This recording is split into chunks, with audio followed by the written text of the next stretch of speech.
स्वागत है PTC news which सारे दर्शकों का। मैं हरप्रीत सिंह खास प्रोग्राम लैके एक बार फिर तो तुहाडे सामने हाज़र हाँ। इतिहास के विच कुछ अजिहियां घटनावां घट जांदियां ने जो समा बीतण के बावजूद उन्हां दी टीस घट नहीं हुंदी, सगों उन्हां दा दर्द, उन्हां दे दिते जख्म होर वधदे जांदे ने। एक अजिही ही घटना है जो सिख मनां नूं अज भी रह रह के टुंबदी है, ते ओह घटना है ऑपरेशन ब्लू स्टार यानी कि साका नीला तारा। अज कई साल बीतण के बावजूद भी साका नीला तारा की जो याद आती है तो सिख हिरदे वलूंदरे जाते हैं। अज की खास पेशकश विच तुहानूं दिखावांगे कि किस तरह साका नीला तारा वापरिया और कौन सी उसके पिछे, किस दी ये साजिश थी ते की साका नीला तारा टालिया जा सकता सी।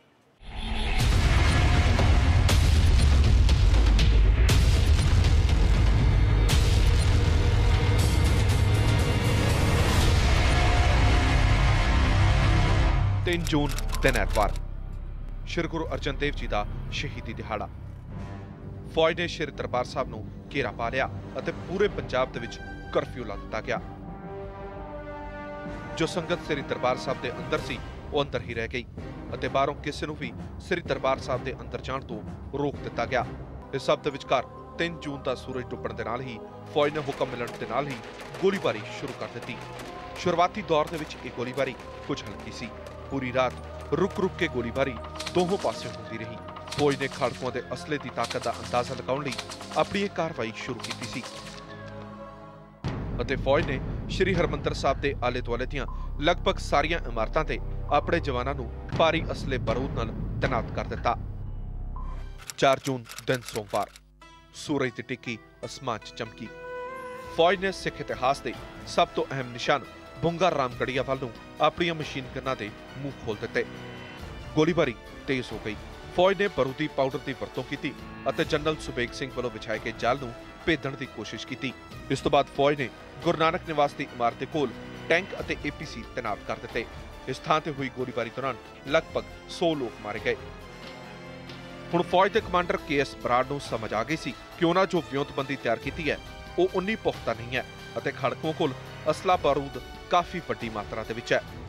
हालात बिगड़ते वेख फौज ने कुछ समय लिए गोलीबारी रोकी और उस वेले ते श्रोमणी गुरुद्वारा प्रबंधक कमेटी के प्रधान जथेदार गुरचरण सिंह टौड़ा नूं गलबात लई पिंडरावाले और उन्होंने समर्थकों कोल भेजा गया तां जो उन्होंने आत्म समर्पण लई मनाया जा सके।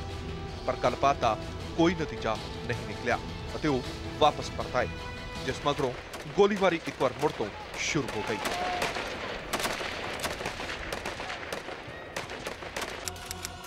जून रात 2 बजे इस वेले तक यह साफ हो चुका सी कि खाड़कुओं की तैयारी बहुत तकड़ी और बकायदा विਉਂਤਬੰਦੀ वाली है, जो किसी भी हालत में आत्म समर्पण नहीं करने वाले। फौज का भारी नुकसान हो चुका सी। अपना सारा प्लान चौपट होंदा वेख एक कमांडिंग अफसर ने बराड़ तो टैंक की मांग की। बराड़ नूं भी यह समझ आ चुका सी कि हुण इस तो बिना कोई चारा नहीं। सवेरे 5:10 बराड़ नूं खबर मिली कि केंद्र सरकार ने टैंक की वरतों के हुक्म दे दिते ने। बस फिर किसी 5:21 ते फौज ने टैंक नाल पहला हमला किया। जवाब दे विच खाड़कुओं ने भी एंटी टैंक मोर्टार दागे पर फौज ने कवरिंग फायरिंग नाल टैंकां नाल हमला शुरू कर दिता। 6 जून सवेरे 11 बजे सूरज की तिखी धुप ने साफ कर दिता सी कि श्री अकाल तख्त साहब हुण फौज के कब्जे तो बहुता दूर नहीं। जानकारी के मुताबिक इस दौरान एक जोरदार धमाका होया। फौज ने समझा कि धमाका जानबूझ के किया गया तां जो पिंडरावाला मिलिटरी मास्टरमाइंड शहबाज सिंह और उन्होंने खाड़कू साथी लुक के मौके तो बच सकन। पर जो धुएं का गुबार हटिया तो श्री अकाल तख्त साहब पूरी तरह टैटेज हो चुका सी। इस धमाके के नाल ही ऑपरेशन ब्लू स्टार खत्म हो गया ते बाकी बचे खाड़कू होरना मोर्चों चों बाहर निकलण लगे, जिन्होंने फौज ने गिरफ्तार कर लिया। जून 1984 के पहले हफ्ते च वापरे इस दुखांत ने पंजाब के माहौल नूं अजिहे पुठे गेड़ च पाया कि साका ब्लू स्टार होने तो बाद लगभग एक दहाके तक पंजाब के लोगों नूं काले दौर नाल जूझना पिया। यही उम्मीद और यही अरदास करते हैं कि पंजाब नूं अजिहे काले दौर का मुड़ के कदे भी सामना ना करना पवे।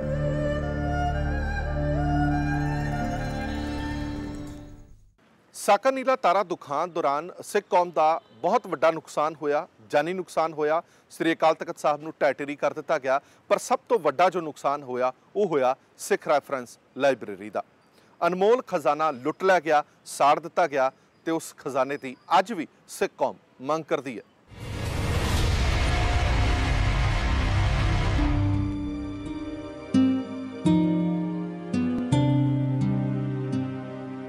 सब तो वड्डा जिहड़ा जानबुझ के नुकसान किया गया उस वेले फौजी हमले समय वो यही सी कि महाकवि भाई संतोख सिंह हाल दे विच जिहड़ा बहुमुल्ला ਸਾਹਿਤਕ ਸਰਮਾਇਆ ਸੀ ਉਹਨੂੰ ਜਾਣਬੁੱਝ ਕੇ ਸਾੜਿਆ ਗਿਆ।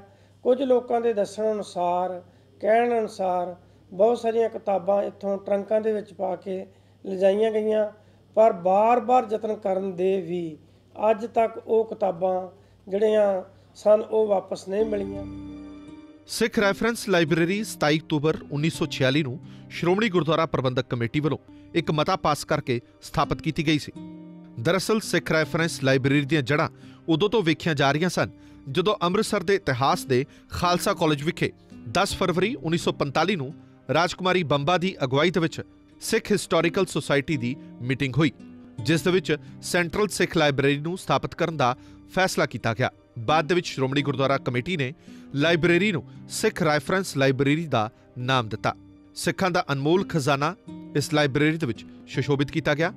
ਭਾਰਤੀ ਫੌਜ ਵੱਲੋਂ ਜਾਰੀ ਸਫੇਦ ਪੇਪਰ ਦੇ ਮੁਤਾਬਕ ਸਾਕਾ ਨੀਲਾ ਤਾਰਾ ਦੌਰਾਨ 1984 ਨੂੰ ਸਿੱਖ ਰੈਫਰੈਂਸ ਲਾਇਬ੍ਰੇਰੀ ਸੜ ਕੇ ਸੁਆਹ ਹੋ ਗਈ ਸੀ, ਪਰ ਲੋਕਾਂ ਦਾ ਕਹਿਣਾ ਸੀ ਕਿ 6 ਜੂਨ ਨੂੰ ਵੀ ਲਾਇਬ੍ਰੇਰੀ ਦਾ ਕੁਝ ਵੀ ਨਹੀਂ ਸੀ ਵਿਗੜਿਆ। ਉਸ ਵੇਲੇ ਸ੍ਰੀ ਅਕਾਲ ਤਖ਼ਤ ਸਾਹਿਬ ਦੇ ਸਾਬਕਾ ਜਥੇਦਾਰ ਜੋਗਿੰਦਰ ਸਿੰਘ ਵਿਦਾਂਤੀ, ਜੋ ਕਿ ਅਰਦਾਸੀਆ ਸਿੰਘ ਸਨ, ਉਹਨਾਂ ਦੇ ਮੁਤਾਬਕ ਸਾਕਾ ਨੀਲਾ ਤਾਰਾ ਆਪਰੇਸ਼ਨ ਤੋਂ ਬਾਅਦ ਲਾਇਬ੍ਰੇਰੀ ਵੇਖੀ ਗਈ ਤਾਂ ਲਾਇਬ੍ਰੇਰੀ ਦੇ ਵਿੱਚ ਕੋਈ ਵੀ ਅਜਿਹੇ ਨਿਸ਼ਾਨ ਨਹੀਂ ਸਨ ਜਿਸ ਤੋਂ ਇਹ ਲੱਗੇ ਕਿ ਲਾਇਬ੍ਰੇਰੀ ਸਾੜੀ ਗਈ ਹੈ।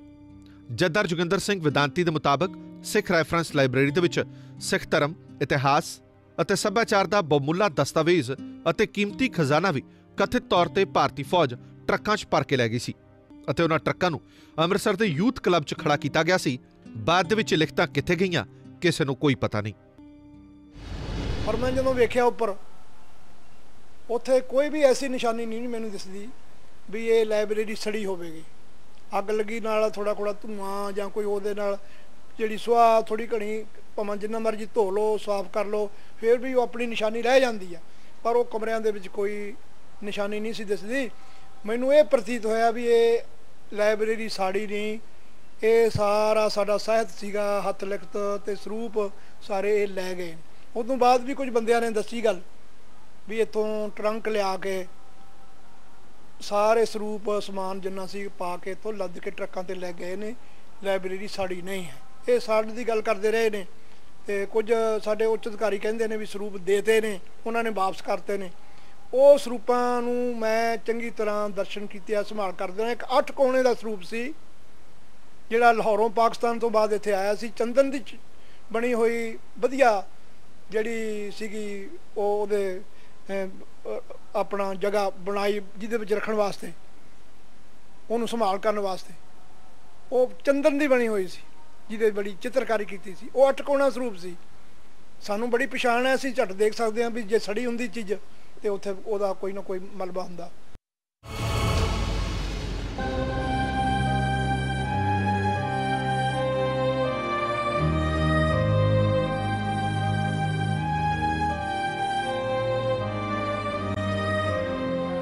ਜੂਨ 1984 ਦੌਰਾਨ ਸਾਕਾ ਨੀਲਾ ਤਾਰਾ ਦਾ ਜੋ ਦੁਖਾਂਤ, ਜੋ ਭਾਣਾ ਸਿੱਖਾਂ ਨਾਲ ਵਾਪਰਿਆ, ਉਸ ਦਾ ਦਰਦ ਅੱਜ ਵੀ ਸਿੱਖਾਂ ਦੇ ਚਿਹਰੇ ਤੇ ਸਾਫ਼ ਦਿਖਾਈ ਦਿੰਦਾ। ਸਮੇਂ ਦੇ ਨਾਲ ਭਾਵੇਂ ਸਿੱਖਾਂ ਦੇ ਜ਼ਖਮ ਕੁਝ ਹੱਦ ਤੱਕ ਭਰ ਗਏ ਨੇ, ਪਰ ਸਿੱਖ ਇਤਿਹਾਸ ਦੀ ਨਿਸ਼ਾਨੀ ਨੂੰ ਯਾਦ ਦਿਵਾਉਂਦੀ ਸਿੱਖ ਰੈਫਰੈਂਸ ਲਾਇਬ੍ਰੇਰੀ ਅੱਜ ਵੀ ਸ੍ਰੀ ਦਰਬਾਰ ਸਾਹਿਬ ਦੇ ਵਿੱਚ ਸੁਸ਼ੋਭਿਤ ਹੈ।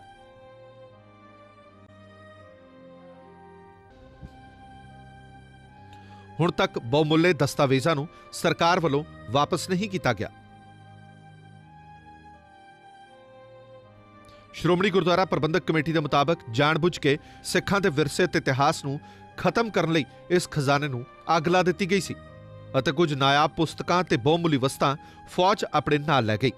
ਉਸ ਵੇਲੇ ਦੀ ਜਾਣਕਾਰੀ ਦਿੰਦਿਆਂ SGPC ਦੇ ਮੁੱਖ ਸਕੱਤਰ ਰੂਪ ਸਿੰਘ ਨੇ ਦੱਸਿਆ ਕਿ ਫੌਜੀ ਹਮਲੇ ਨੇ ਜੋ ਜ਼ਖਮ ਦਿੱਤੇ ਨੇ ਉਹ ਸਿੱਖ ਕੌਮ ਦੇ ਹਿਰਦਿਆਂ ਦੇ ਵਿੱਚ ਅੱਜ ਵੀ ਹਰੇ ਨੇ। ਇਹ ਠੀਕ ਹੈ ਕਿ ਹੁਣ ਸ਼੍ਰੋਮਣੀ ਗੁਰਦੁਆਰਾ ਪ੍ਰਬੰਧਕ ਕਮੇਟੀ ਨੇ ਆਪਣੇ ਯਤਨਾਂ ਸਦਕਾ ਉਸ ਲਾਇਬ੍ਰੇਰੀ ਨੂੰ ਦੁਬਾਰਾ ਸਥਾਪਿਤ ਕਰਨ ਦਾ ਯਤਨ ਕੀਤਾ, ਪਰ ਜਿਹੜਾ ਸਾਹਿਤਕ ਸਰਮਾਏ ਦਾ, ਧਾਰਮਿਕ ਸਾਹਿਤ ਦਾ ਤੇ ਪਾਵਨ ਇਤਿਹਾਸਕ ਪਵਿੱਤਰ ਬੀੜਾਂ ਦਾ ਨੁਕਸਾਨ ਹੋਇਆ, ਉਹਦੀ ਕਦੇ ਵੀ ਭਰਵਾਈ ਨਹੀਂ ਹੋ ਸਕਦੀ। ਇਹ ਭਾਰਤ ਸਰਕਾਰ ਦੇ ਸਿਰ ਉੱਤੇ ਇੱਕ ਕਿਸਮ ਦਾ ਕਲੰਕ ਲੱਗ ਚੁੱਕਾ, ਜਿਹੜਾ ਕਦੇ ਵੀ ਮਿਟੇਗਾ ਨਹੀਂ, ਕਿਉਂਕਿ ਉਹਨਾਂ ਨੇ ਜਾਣ-ਬੁੱਝ ਕੇ ਧਾਰਮਿਕ ਸਾਹਿਤ ਤੇ ਇਤਿਹਾਸਕ ਸਰਮਾਏ ਨੂੰ ਸਾੜਿਆ। ਸਿੱਖ ਰੈਫਰੈਂਸ ਲਾਇਬ੍ਰੇਰੀ ਦਾ ਅਨਮੋਲ ਖਜ਼ਾਨਾ ਫੌਜ ਜਾਣ-ਬੁੱਝ ਕੇ ਸਾੜ ਗਈ ਤੇ ਕੁਝ ਹਿੱਸਾ ਆਪਣੇ ਨਾਲ ਲੈ ਗਈ। ਇਹ ਦਾਅਵਾ ਕੀਤਾ ਗਿਆ ਸ਼੍ਰੋਮਣੀ ਗੁਰਦੁਆਰਾ ਪ੍ਰਬੰਧਕ ਕਮੇਟੀ ਵੱਲੋਂ। ਕਮੇਟੀ ਇਹ ਵੀ ਕਹਿੰਦੀ ਹੈ ਕਿ ਵਾਰ-ਵਾਰ ਕੋਸ਼ਿਸ਼ਾਂ ਦੇ ਬਾਵਜੂਦ ਇਹ ਖਜ਼ਾਨਾ ਤੇ ਦਸਤਾਵੇਜ਼ ਹੁਣ ਤੱਕ ਵਾਪਸ ਨਹੀਂ ਮਿਲੇ।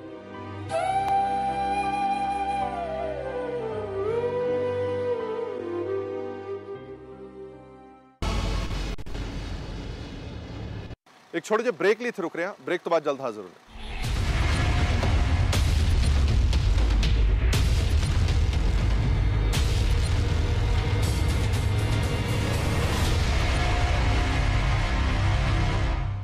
ਸ੍ਰੀ ਅਕਾਲ ਤਖਤ ਸਾਹਿਬ ਦੇ ਸਾਬਕਾ ਜਥੇਦਾਰ ਗਿਆਨੀ ਜੋਗਿੰਦਰ ਸਿੰਘ ਵਿਦਾਂਤੀ, ਜੋ ਉਸ ਵੇਲੇ ਸ੍ਰੀ ਹਰਮੰਦਰ ਸਾਹਿਬ ਦੇ ਵਿੱਚ ਅਰਦਾਸੀਏ ਸਿੰਘ ਸਨ, ਉਹਨਾਂ ਨੇ ਦੱਸਿਆ ਕਿ ਉਹ ਉਸ ਵੇਲੇ ਮੌਜੂਦ ਸਨ ਜਦੋਂ ਸਾਕਾ ਨੀਲਾ ਤਾਰਾ ਵਾਪਰਿਆ, ਔਰ ਉਹਨਾਂ ਦੇ ਮੁਤਾਬਕ ਇਹ ਸਰਕਾਰ ਦਾ ਫੇਲੀਅਰ ਸੀਗਾ ਜੋ ਐਡਾ ਵੱਡਾ ਹਾਦਸਾ ਵਾਪਰ ਗਿਆ।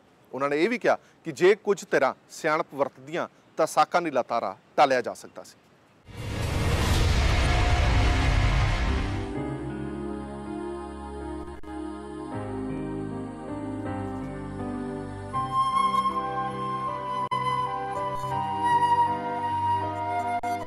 ਜਿਸ ਵੇਲੇ ਸਾਕਾ ਨੀਲਾ ਤਾਰਾ ਦਾ ਮਹਾ ਦੁਖਾਂਤ ਵਾਪਰਿਆ, ਉਸ ਵੇਲੇ ਤਖਤ ਸ੍ਰੀ ਅਕਾਲ ਤਖਤ ਸਾਹਿਬ ਦੇ ਸਾਬਕਾ ਜਥੇਦਾਰ ਗਿਆਨੀ ਜੋਗਿੰਦਰ ਸਿੰਘ ਵਿਦਾਂਤੀ ਸ਼੍ਰੀ ਦਰਬਾਰ ਸਾਹਿਬ ਵਿਖੇ ਅਰਦਾਸੀਏ ਸਿੰਘ ਸਨ।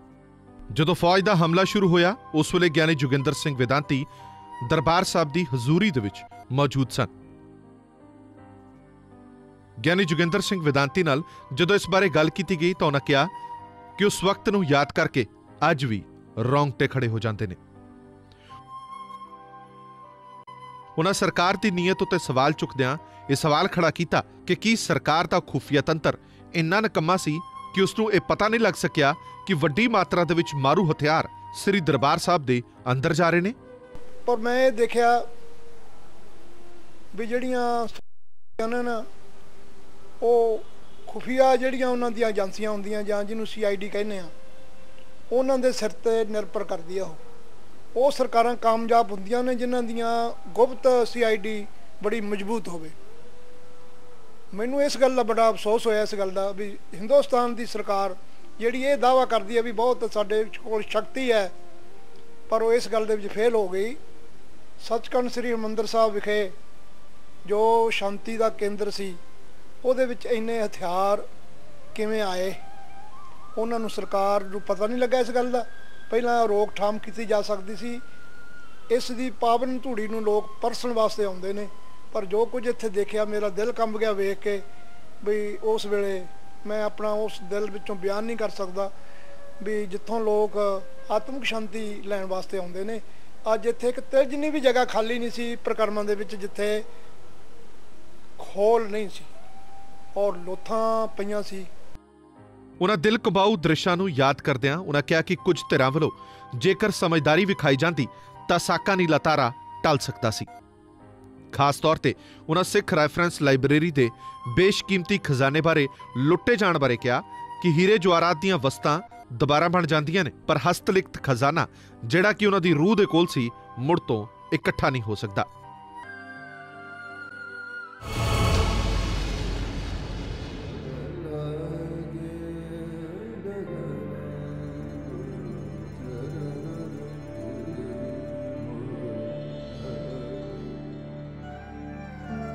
ਅਕਾਲ ਤਖਤ ਸਾਹਿਬ ਦੇ ਸਾਬਕਾ ਜਥੇਦਾਰ ਗਿਆਨੀ ਜੋਗਿੰਦਰ ਸਿੰਘ ਵਿਦਾਂਤੀ ਦਾ ਕਹਿਣਾ ਹੈ ਕਿ 1, 2 ਤੇ 3 ਜੂਨ ਹਾਲਾਤ ਜ਼ਿਆਦਾ ਖਰਾਬ ਨਹੀਂ ਸਨ। ਹਾਲਾਂਕਿ ਫੌਜ ਇੱਥੇ ਵੱਡੀ ਸੰਖਿਆ 'ਚ ਤੈਨਾਤ ਸੀ। ਇਸ ਤੋਂ ਬਾਅਦ 4 ਜੂਨ ਨੂੰ ਸਵੇਰੇ ਅਰਦਾਸ ਹੋ ਰਹੀ ਸੀ ਅਤੇ ਉਸ ਵੇਲੇ ਤਖਤ ਸ੍ਰੀ ਅਕਾਲ ਤਖਤ ਸਾਹਿਬ ਦੇ ਅੰਦਰ ਵੱਡਾ ਗੋਲਾ ਆ ਕੇ ਡਿੱਗਿਆ। ਇਹ ਗੋਲਾ ਤਖਤ ਸ੍ਰੀ ਅਕਾਲ ਤਖਤ ਸਾਹਿਬ ਅਤੇ ਥੜਾ ਸਾਹਿਬ ਦੇ ਵਿਚਕਾਰ ਆ ਕੇ ਡਿੱਗਿਆ। ਇਸ ਧਮਾਕੇ ਦੀ ਆਵਾਜ਼ ਨਾਲ ਸੰਗਤ ਡਰ ਗਈ ਅਤੇ ਉਹ ਦੇਖਣਾ ਚਾਹੁੰਦੀ ਸੀ ਕਿ ਇੰਨੀ ਜ਼ੋਰ ਦਾ ਧਮਾਕਾ ਕਿਸ ਚੀਜ਼ ਦਾ ਹੋਇਆ। ਫੌਜ ਵੱਲੋਂ ਅੰਮ੍ਰਿਤ ਵੇਲੇ ਹਮਲਾ ਕੀਤਾ ਗਿਆ ਅਤੇ ਜਿਸ ਵਕਤ ਆਸਾ ਦੀ ਵਾਰ ਦਾ ਭੋਗ ਪਾਇਆ ਗਿਆ, ਲਗਾਤਾਰ ਗੋਲੀਬਾਰੀ ਸ਼ੁਰੂ ਹੋ ਗਈ।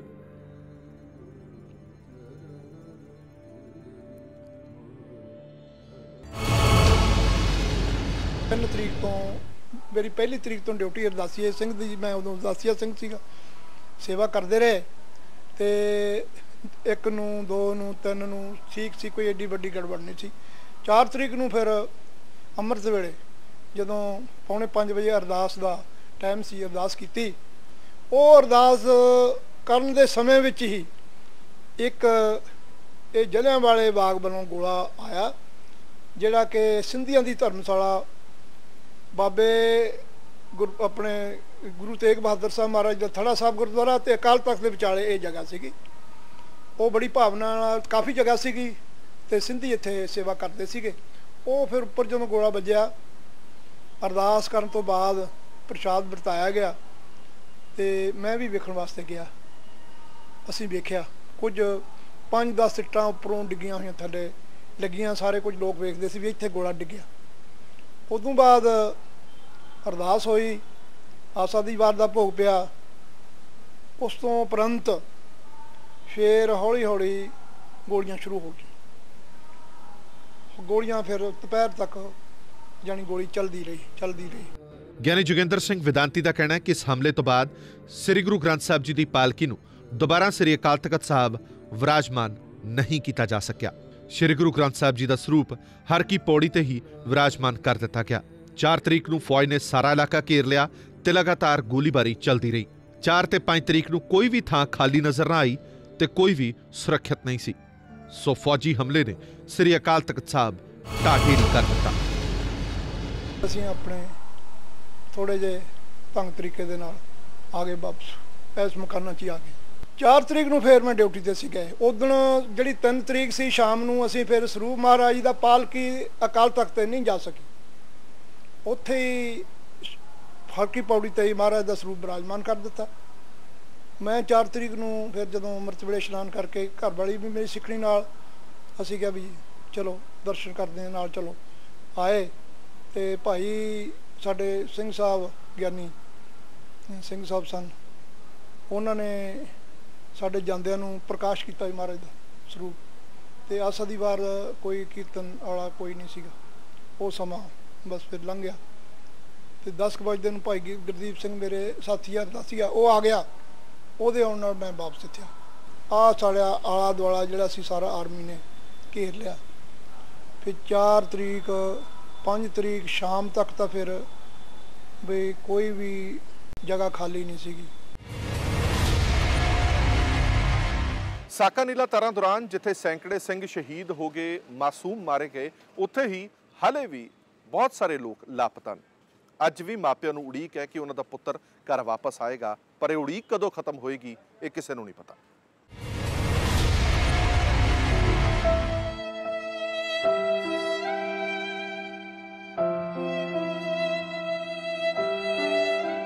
ਜ਼ਿਲ੍ਹਾ ਤਰਨਤਾਰਨ ਦੇ ਝਬਾਲ ਦਾ ਇੱਕ ਅਜਿਹਾ ਪਰਿਵਾਰ ਜਿਹੜਾ 5 ਜੂਨ ਦਰਬਾਰ ਸਾਹਿਬ ਸੇਵਾ ਕਰਨ ਗਿਆ ਪਰ ਆਪਣਾ ਪੁੱਤ ਗਵਾਇਆ। ਆਪਣੇ ਪੁੱਤਰ ਦੀ ਉਡੀਕ ਅੱਜ ਵੀ ਇਸ ਪਰਿਵਾਰ ਨੂੰ ਹੈ। ਇਸ ਪਰਿਵਾਰ ਨੂੰ ਇਹ ਦੱਸਿਆ ਗਿਆ ਕਿ ਉਹਨਾਂ ਦੇ ਪੁੱਤਰ ਦੀ ਮੌਤ ਹੋ ਗਈ ਹੈ, ਪਰ ਫਿਰ ਵੀ ਮਾਪਿਆਂ ਨੂੰ ਇੰਤਜ਼ਾਰ ਹੈ ਕਿ ਸ਼ਾਇਦ ਉਹਨਾਂ ਦਾ ਪੁੱਤਰ ਵਾਪਸ ਆ ਜਾਏ। ਸ੍ਰੀ ਦਰਬਾਰ ਸਾਹਿਬ ਸੇਵਾ ਨੂੰ ਜਾਣ ਵਾਲੇ ਖਾਸ ਤੌਰ ਤੇ ਨੌਜਵਾਨ ਘਰ ਵਾਪਸ ਪਰਤ ਆਉਣਗੇ ਸਾਕਾ ਨੀਲਾ ਤਾਰਾ ਵੇਲੇ, ਇਸ ਗੱਲ ਦੀ ਕੋਈ ਗਰੰਟੀ ਨਹੀਂ ਸੀ। ਬਲਕਾਰ ਸਿੰਘ ਵੀ ਘਰ ਇਹ ਕਹਿ ਕੇ ਗਿਆ ਸੀ ਕਿ ਉਹ ਦਰਬਾਰ ਸਾਹਿਬ ਸੇਵਾ ਕਰਨ ਜਾ ਰਿਹਾ, ਪਰ ਉਹ ਅੱਜ ਤੱਕ ਪਰਤ ਨਾ ਸਕਿਆ। ਬੇਟਾ ਸੀ, ਉਹਦਾ ਨਾਮ ਬਲਕਾਰ ਸਿੰਘ ਸੀ। ਉਹ 5 ਜੂਨ ਨੂੰ ਗਿਆ ਦਰਬਾਰ ਸਾਹਿਬ, ਕਹਿੰਦਾ ਮੰਮੀ ਮੈਂ ਸੇਵਾ ਕਰਨ ਜਾਣਾ। ਡੀਸੀ ਦਫ਼ਤਰ ਕਚਹਿਰੀ ਗਏ ਕੇ ਦੱਸਿਆ, ਉੱਥੇ ਵੇਖਿਆ ਜਾ ਕੇ ਫਾਈਲਾਂ ਫੁੱਲੀਆਂ ਐਲਬਮ ਤੇ, ਉਹਦੇ ਵਿੱਚ ਸਾਨੂੰ ਦੱਸਿਆ। ਫਿਰ ਅਸੀਂ ਬਹਿ ਗਏ ਆਰਾਮ ਨਾਲ।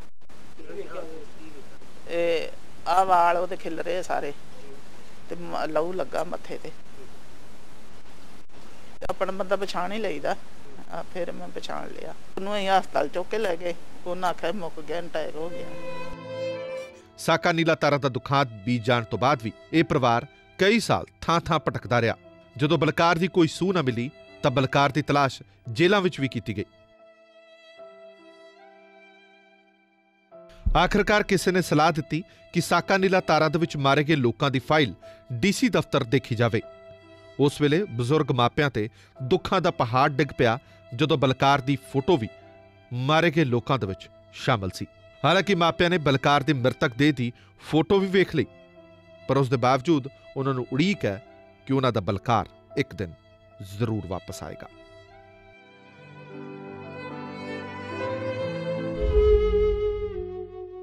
ਨਾ ਕਿਸੇ ਨੇ ਸਾਡੀ ਬਾਂਹ ਫੜੀ, ਨਾ ਸਾਡੀ ਸੁਣਾਈ ਕੀਤੀ, ਨਾ ਕਚਹਿਰੀ 'ਚ ਕੀਤੀ ਆ। ਮਾਹੌਲ ਤਾਂ ਬਹੁਤ ਹੀ ਮਾੜਾ ਸੀ ਇੱਥੇ ਵੀ ਤੇ ਅੰਮ੍ਰਿਤਸਰ 'ਚ ਵੀ। ਅਸੀਂ ਡਰਦੇ ਬਾਹਰ ਨਹੀਂ ਨਿਕਲੇ। ਇਹਨਾਂ ਨੇ ਇੱਕ ਦੀ ਜਾਨ ਗਵਾਚੀ, ਹੁਣ ਦੂਜਿਆਂ ਤੇ ਨਾਲ ਨਾ ਜਾ ਕੇ ਕਿਤੇ ਫੜਾ ਲੈਣਗੇ। ਅਸੀਂ ਬਿਲਕੁਲ ਜਾਂਦੇ ਰਹੇ ਆ। ਉੱਥੇ ਬਹੁਤ ਭੀੜ ਹੁੰਦੀ ਸੀ, ਲੋਕੀ ਦੁਨੀਆ ਆਉਂਦੀ, ਸਾਡਾ ਵੀ ਮੁੱਕ ਗਿਆ, ਸਾਡਾ ਵੀ ਮੁੱਕ ਗਿਆ। ਮੇਰੀਆਂ ਤਾਂ ਉੱਥੇ ਲੱਤਾਂ ਕੰਬਣ ਡੈ ਪੈਂਦੀਆਂ ਸੀ, ਮੈਂ ਤੁਰਦੀ ਹਾਂ ਤੇ। ਸੋ ਇਹ ਕਹਾਣੀ ਹੈ ਦਰਦ ਦੀ, ਕਤਲੇਆਮ ਦੀ, ਖੂਨ ਦੀ। ਇਹ ਕਹਾਣੀ ਹੈ ਸਦਕ ਦੀ, ਸੰਤੋਖ ਦੀ। ਇਹ ਕਹਾਣੀ ਹੈ ਸਿੱਖਾਂ ਤੇ ਚੜੇ ਟੈਂਕਾਂ ਦੀ, ਜਿਸ ਦਾ ਦਰਦ, ਜਿਸ ਦਾ ਸੇਕ ਤਾਂ ਉਮਰ ਰਹੇਗਾ ਔਰ ਰਹਿ ਕੇ ਇਹ ਯਾਦ ਦਿਵਾਉਂਦਾ ਰਹੇਗਾ ਕਿ ਆਪਣਿਆਂ ਦੇ ਖਿਲਾਫ ਹੀ ਆਪਣੀ ਸਰਕਾਰ ਨੇ ਕਿਵੇਂ ਟੈਂਕਾਂ ਤੇ ਤੋਪਾਂ ਦੇ ਮੂੰਹ ਖੋਲ ਦਿੱਤੇ ਸਨ।